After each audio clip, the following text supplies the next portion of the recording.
Good morning, world. It's not morning. I know, it's not really morning. We just watched the RNC. Yes, the Republican National Convention. Yes, sorry.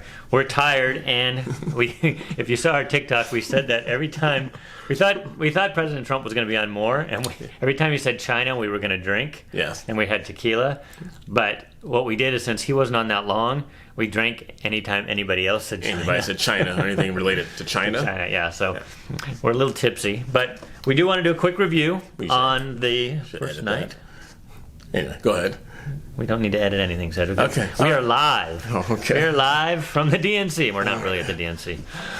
Okay, so I just want to bring up a few things. For one, so it opened up, we kind of saw a synopsis of it because we watched one of the major networks and they just did an hour. Tomorrow we're going to do a better job of trying to find out so we can watch the whole thing. So we'll have to figure that out. We're learning this process. The first thing that we saw is they brought out the people that President Trump helped release, the hostages. Yes. I know what they were going for there to show how he released these people. I didn't find that very compelling. Did you find it compelling? It was interesting to show that he went in there and it's like he was fighting a battle that our previous president wasn't willing to fight. Okay. That's what I got out of it. I guess because this is kind of like obviously the DNC and the RNC in the past, it was like, ooh, who are they going to nominate for president? But we already know. I mean, by the time they get to these things now, it's basically just a rah-rah. It's like a pep rally. Yeah. So that, to me, that kind of, there wasn't any steam in it. It kind of let the steam out for me. Right. But following that, they did have a gentleman, we've got our notes here, Maximo Alvarez. He came from Cuba. He was good. Yeah, and I'd heard him speak before, but he is so emotional. Mm-hmm. We're not going to play clips because this is going to just be a real quick thing at the end of the night here. Go find the clips. You can find them on YouTube. Maximo Alvarez.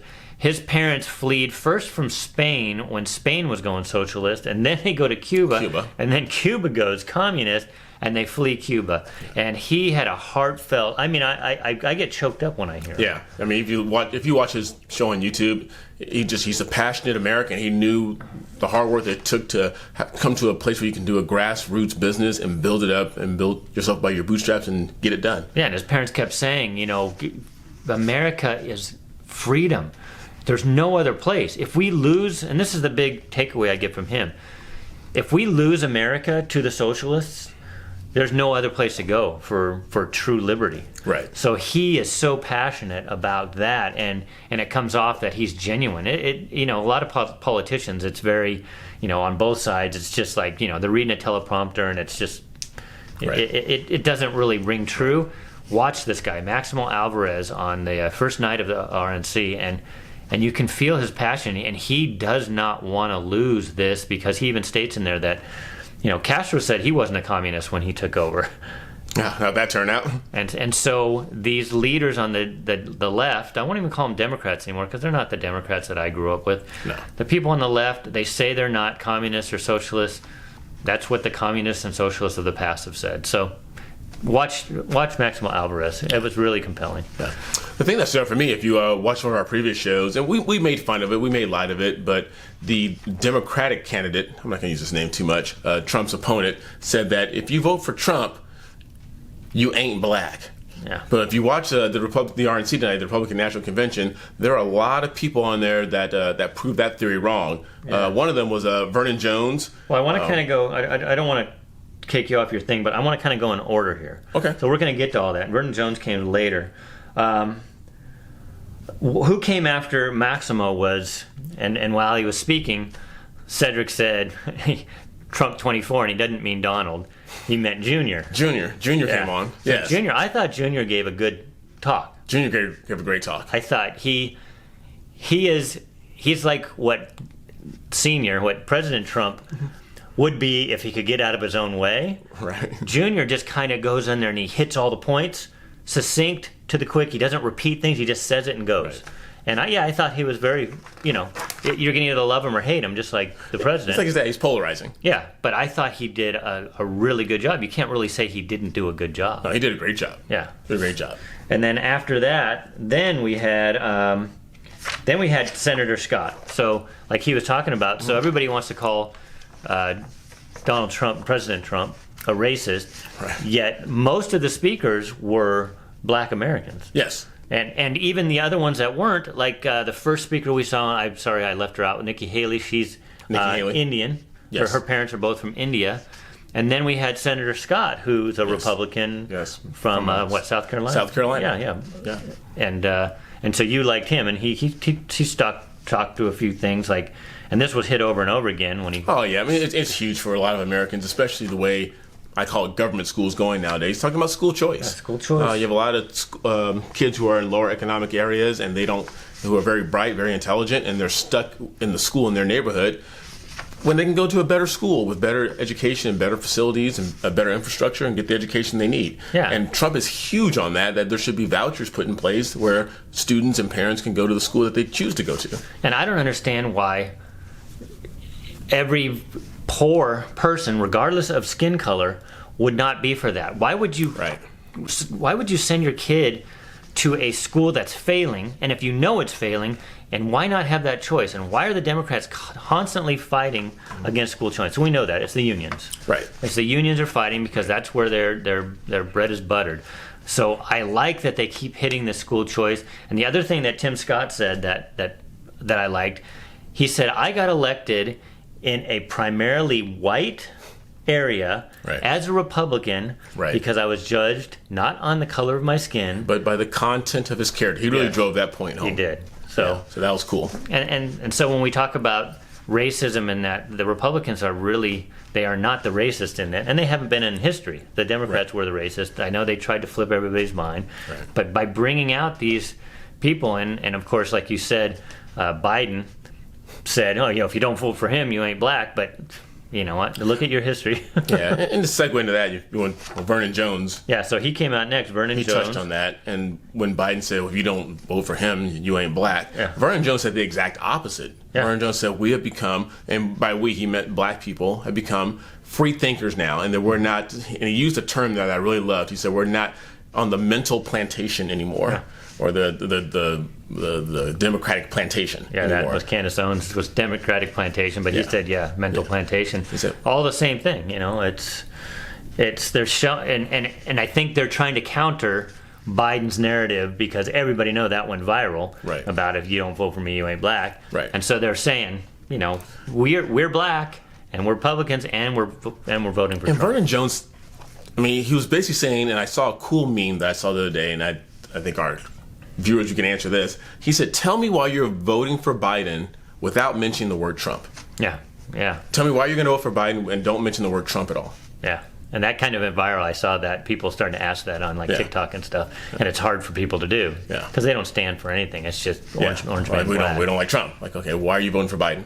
Yeah. Okay. Yeah. And Vernon Jones even said his grandfather. So in one lifetime, his grandfather went from picking cotton to now somebody who's in the government. He said we went from cotton to Congress. Yeah, cotton to Congress in one lifetime. Yeah, that was cool. So people who say that we haven't, and he laughed about when people say we haven't improved from 1860 or 1960. He just basically laughed at that and said, "Come on." Yeah. And one of your favorites being a football player. Yeah, from the University of Georgia. Yes. Then Herschel Walker comes out. Yeah. So now we're up to what? 4, really 5 people of color if you count the Cuban and the Indian.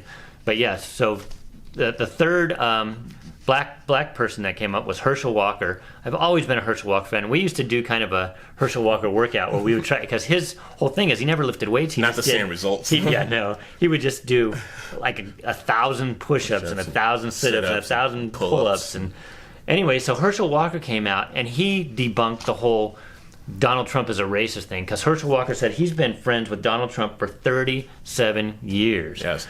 And he took his family, their families went together to Disney World, and he said it was the funniest thing. He saw Donald Trump going on It's a Small World in his suit. He says the last second. Donald say, "No, I'll go with you guys." Yeah, I want to go with you guys. So, and he says, he's from the South. Herschel Walker's from the South. He goes, "I know racist, and Donald Trump is not a racist." Yeah. One of our earlier episodes, we had the Snoop Dogg, who had his own coon bunch. Yes.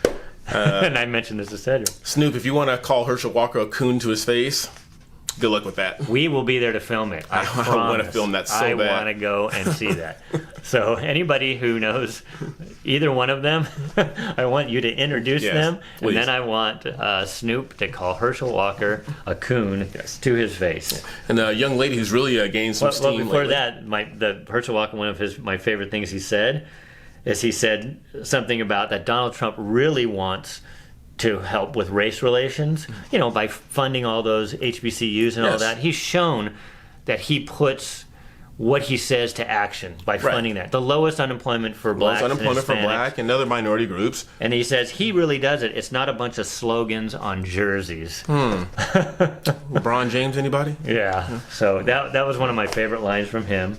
And then, like you said, who's catching fire. She's catching fire. And smart to bring her out is, I don't know if it's Classic or Klasic or Klasic, but it's Kim Klasic. We'll just go with that. Yes. And she's running for in Baltimore. Baltimore. Yes, running for Congress in Baltimore. Yes. And she touched on school choice. School choice is huge for her. That was a theme of the night. So the first night, I would say one of the themes is school choice and showing that Donald Trump is not a racist. Right. And the thing that she touched on was really cool was that she said that the city of Baltimore has been run by Democrats for 50 years and has gone deeper and deeper into the, you called it a certain type of hole. Yeah, we'll just say S-hole. The S-hole. And then, I don't want to pick on him, but Joe Biden, he's been around for 47 years. What has he done? Yeah. So it's like Kim Klasic said, it's time for some new blood. And she knows that President Trump will get in there and do what needs to be done. Yeah, and I mean, she was promoting herself too, so she's supporting Donald Trump. I mean, I remember a couple years ago, Republicans kind of stayed away from Donald Trump when they were trying to run because they thought it was the poisonous fruit, right, or the poisonous tree, whatever the term is. Right. Now they're jumping on board. She's using Donald Trump. She's at the RNC and she's plugging her campaign. So they're not shying away from it anymore. It's good to see because I think they know that the other side, and like the opening of it was socialism is not the way to go, liberty and freedom, and that was the main thing of it. And then we had to stomach it. So afterwards, we watched a little bit of MSNBC and a little ABC. Yeah, we kind of forced you to do that. Yeah, I didn't want to do it. You have to do it. You gotta get both viewpoints. So MSNBC, I can almost not stomach. You just have to kind of watch it and just wait. I mean, you just know what it's going to be. Yeah. But then to watch ABC with Snuffleupagus. Yes. Stephanopoulos. I brought back my old Muppets thing. Snuffleupagus. How is he a journalist when he basically ran the Clinton campaign? He was a writer for Clinton, and he's supposed to be an objective journalist. Anyway, so we watched a little bit on that, and then they tried to hammer the economy and say how the economy's bad. The economy was doing so good until on fire. The China virus, as Trump would say. Yes. But and even with the pandemic still going on, it keeps going in the green. Yeah, and it's been said that if Biden gets elected, he wants to shut it down again. Yep, shut it down again. If we shut it down again, people, do you really want that? Think about that. Yeah, I mean, things were so good before the pandemic, and they're already coming back, and we're still in the pandemic. You do not want to stop that. So anyways, we just wanted to do this quick video. I know Cedric's tired. We're at my house, and he's got to drive home still after his China tequila. China. But we didn't get any last words? No, it was encouraging. We'll try and do some more tomorrow. We're going to try and do this every evening, right? Yeah, we're going to try to do it. So for you guys, we're going to do this. We hope you watch our earlier video today on Wisconsin burning, and whether or not that was justified or not. We'll touch on that real quick. I know a lot of people saying that he shouldn't have been shot 7 times, but that's neither here nor there.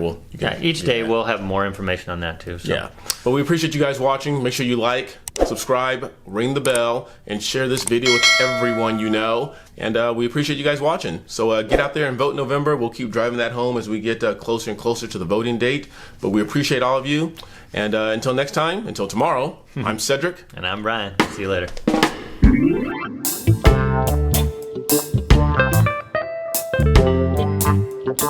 Thank you.